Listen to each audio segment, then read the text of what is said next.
இல்லை இப்போ அதான் ஏற்கனவே சொன்ன மாதிரி அசஸ் ரிப்போர்ட் வந்ததுக்கான சிஓஸ் மீட்டிங் நாங்கள் வைக்க போகிறோம். நாங்கள் அதில் நாங்கள் வந்து இது சார்ந்து என்ன நாங்கள் டிஸ்கஸ் பண்ணிவிட்டு அதுக்கான ஒரு நல்ல ரிசல்ட்டை அடுத்த வருஷம் கொடுக்கறதுக்கு அவங்களே நாங்கள் ஊக்கப்படுத்த மாதிரி இருக்கோம்.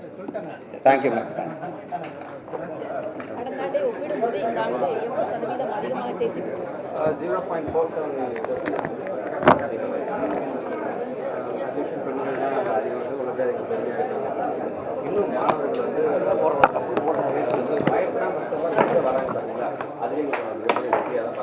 2025 முதல் அனைத்து பள்ளிகளும் இணையதளத்தில் பதிவிறக்கம் செய்து கொள்ளலாம். மேல்நிலை 2ஆம் ஆண்டு மாணாக்கர்கள் தங்களது விடைத்தாள் நகல் கோரி scan copy of answer sheets 13/5/2025 முதல் 17/5/2025 வரை தாங்கள் பயின்ற பள்ளியின் வாயிலாக விண்ணப்பிக்கலாம்.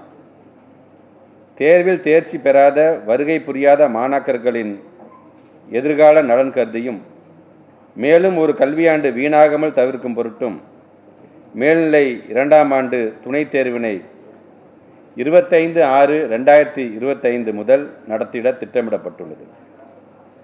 இத்துணைத் தேர்வில் தேர்ச்சி பெறுவோர் இந்த கல்வியாண்டிலேயே உயர்கல்வி பயில தகுதியுடையராவார். இத்தேர்விற்கான கால அட்டவணை 9/5/2025 அன்று வெளியிடப்படும். துணைத் தேர்விற்கு பள்ளி மாணாக்கர்கள் தாங்கள் பயின்ற பள்ளிகள் வாயிலாகவும் தனித்தேர்வர்கள் அரசு தேர்வுகள் இயக்க சேவை மையங்களிலும் 14/5/2025 முதல் 31/5/2025 வரை விண்ணப்பிக்கலாம் என்கின்ற அந்த செய்தியோடு வருகை தந்திருக்கின்ற பத்திரிகைத்துறை ஊடகத்துறை சார்ந்திருக்கின்ற நண்பர்கள் இந்த தேர்ச்சி சதவிகிதம் சார்ந்து உங்களுடைய மீடியாலையும் சரி அல்லது பத்திரிகையிலும் எழுதும் பொழுது மாணவ செல்வங்களை இன்னும் ஊக்கப்படுத்துகின்ற விதத்தில் யார் யாரெல்லாம் தேர்ச்சி பெறாமல் போனார்களோ அவர்கள் மீண்டும் இந்த துணைத் தேர்வை எழுத சொல்லி அதோடைய முக்கியத்துவத்தை உணர்த்துகின்ற விதத்தில் நீங்களும் உங்களுடைய செய்திகளை வெளியிட வேண்டும் என்ற ஒரு அன்பான வேண்டுகோள்.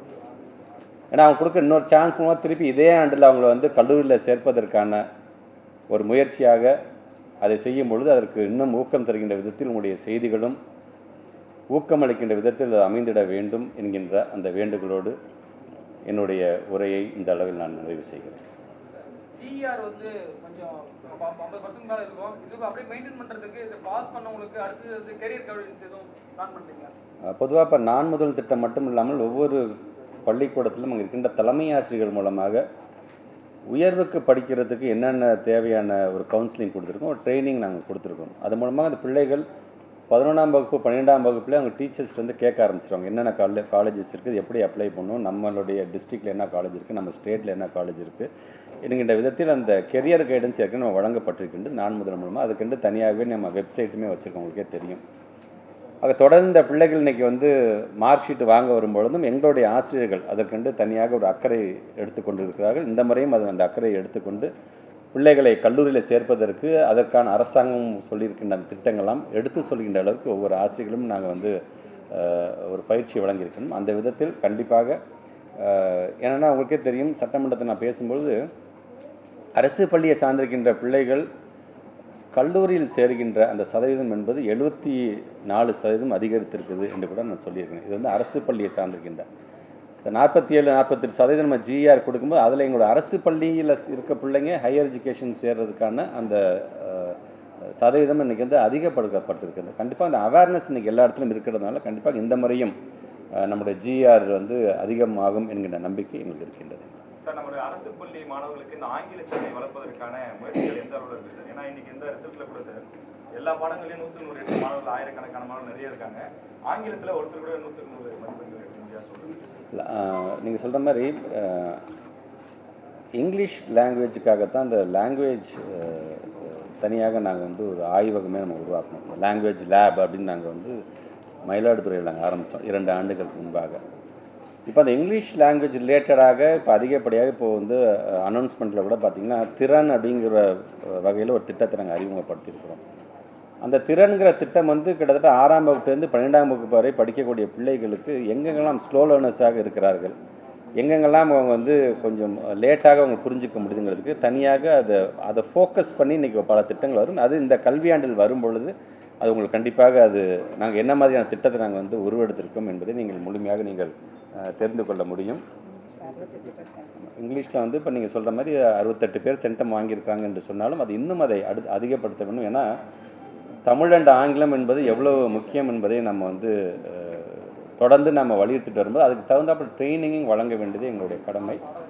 ரூரல் பகுதியை சார்ந்திருக்கின்ற மாணவ செல்வங்களுக்கு அதிகப்படியான ஃபோக்கஸை கொடுக்கக்கூடிய விதத்தில் நாங்கள் அறிவிச்சிருக்கின்ற சட்டமன்றத்தில் அறிவித்திருக்கின்ற திறன் அப்படிங்கிற ஒரு திட்டம் மிகப்பெரிய அளவில் அவர்களுக்கு உதவி புரிகின்ற வண்ணம் அந்த திட்டம் செயல்படுத்தப்படும் என்பதை நான் தெரிவித்துக் கொள்கின்றேன்.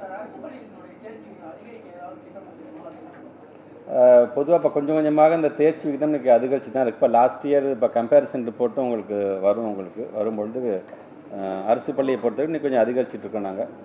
இதில் ஹையர் செகண்டரி என்று வரும்போது +1 +2 என்று வரும்பொழுது அதில் இருக்கின்ற அந்த பிஜி டீச்சர்ஸ்க்கான ஏன்னா இப்போ நான் கன்னியாகுமரிக்கு போகும்போது ஏதாச்சும் ஒரு இடத்துல ஒரு பிஜி டீச்சர்ஸ் இல்லை சார், நாங்கள் வந்து தற்காலிக ஆசிரியர் தான் வச்சுருக்காங்க, உடனே அதை அட்ரஸ் பண்ண நாங்கள் நினைக்கிறோம்.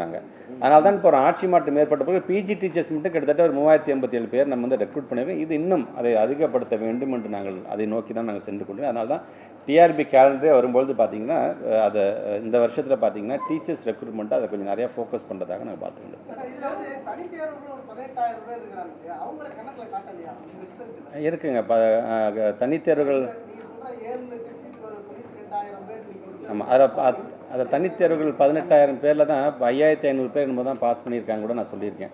கிட்டத்தட்ட 32% தான் அவங்க தனியாக தான் இல்லை. அவங்களுக்கு அந்த புக்லெட் நான் கொடுத்தேன்னா அதில் எல்லாமே ஃபுல் அண்ட் ஃபுல் நாங்கள் பிரித்தே எழுதிட்டோம் எல்லாமே நாங்கள். அதனால தான் நம்ம வந்து சிறைவாசிகள் முதற்கொண்டு எல்லாமே தனியாக பிரித்து எழுதியிருக்கோம். கம்பேரிசன் ரிப்போர்ட்டும் இருக்குது. லாஸ்ட் இயருக்கு இந்த இயருக்கும் எவ்வளோ இருக்குது, இது 10மா நாங்கள் அச்சீவ் பண்ணிட்டோமா அப்படின்னு பார்த்தா இல்லை, நாங்கள் இன்னும் அச்சீவ் பண்ணது நிறையா இருக்குது. 0.47% நாங்கள் அச்சீவ் பண்ணியிருக்கோங்கிறது 0.47 தெரியும். ஆனால் வால்யூமில் பார்க்கும்போது அது மிகப்பெரிய ஒரு வால்யூமாக இருக்கும். ஆனால் இது இன்னும் அதை அதிகப்படுத்த வேண்டும்.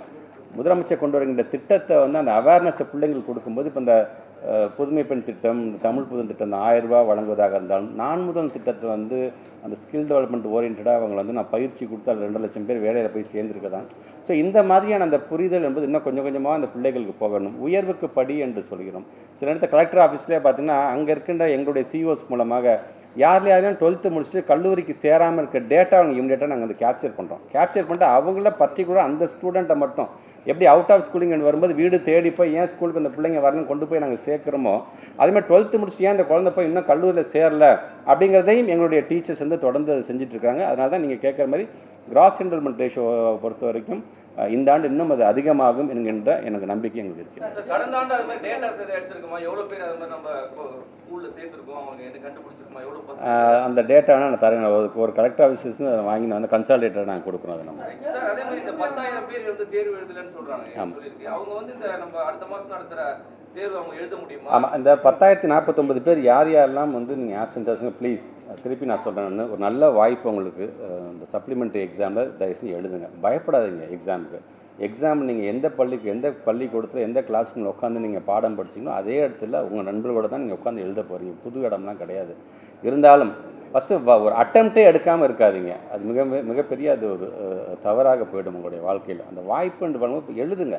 அதில் தேர்ச்சி பெறுறோமா, மார்க் குறையுதா, தேர்ச்சி பெறவில்லையா, நீங்கள் அட்டன் பண்ணாதானே தெரியும் நீங்கள் எதில் வீக்காக இருக்கீங்க, எதில் வீக்காக இல்லைன்னு. அப்படி நீங்கள் எதில் வீக்காக இருக்கிறீங்களோ உங்களை உடனடியாக எங்களோட டீச்சர்ஸ் வந்து அந்த அட்ரஸ் பண்ணி அந்த சப்ஜெக்ட் ரிலேட்டடாக உங்களுக்கு வந்து இன்றைக்கி ட்ரைனிங் கொடுக்கறதுக்கு அவங்க காத்துக்கிட்டு இருக்கிறாங்க.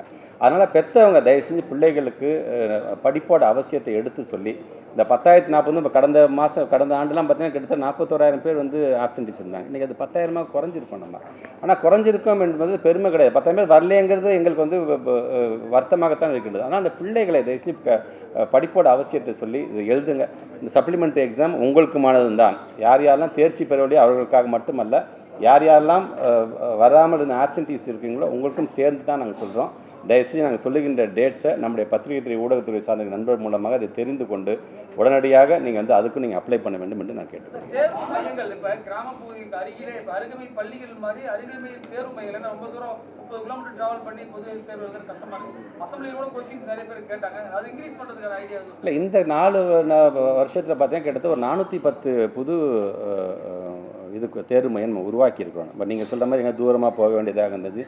சில நேரத்தில் பார்த்தீங்கன்னா தேர்வு மையம் கொடுக்கறது பிரச்சனை. தேர்வு மையம் கொடுப்பதற்கு சில விதிகள் இருக்குது. அங்கே இருக்கின்ற ஃபெசிலிட்டிஸ் ப்ராப்பராக இருக்குது. அங்கே அதுக்கு தகுந்தாப்புல டாய்லெட் ஃபெசிலிட்டிஸ் இருக்குதா, அங்கே வந்துட்டு போகிற தேர்வாளர்கள் சப்ளை அதுக்காக வரக்கூடிய சூப்பர்விஷன்ஸ்க்கு வந்துட்டு போகிற அளவுக்கு அந்த ஆக்சஸ் இருக்குதா, இதெல்லாம் பார்த்து சில விதிகள் மூலியமாக தான் கொடுக்குறோம். அதுலேயும்